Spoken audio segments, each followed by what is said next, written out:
Tout d'abord, c'est que la Torah a été écrite, si on s'en tient au texte de Rashi, pour les goïms. Évidemment, la loi écrite est faite pour les nations, elle n'est pas faite, il semblerait, pour Israël.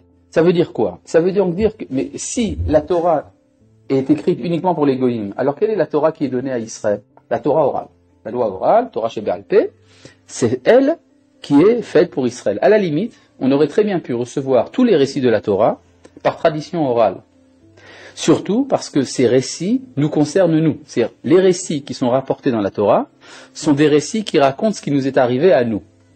On n'a pas besoin de lire dans le journal un événement dans lequel auquel on a soi-même participé, pour savoir que l'événement a eu lieu. Celui qui a besoin d'un texte écrit, c'est celui qui est extérieur. Donc, par définition, on pourrait dire la mise par écrit des récits de la Torah est destinée aux nations. Effectivement, le Gaon de Vilna disait que la loi orale est faite pour Israël et la loi écrite faite pour les nations. Il le dit en toutes lettres au début de son commentaire sur le Cantique des Cantiques, le Shir HaShirim.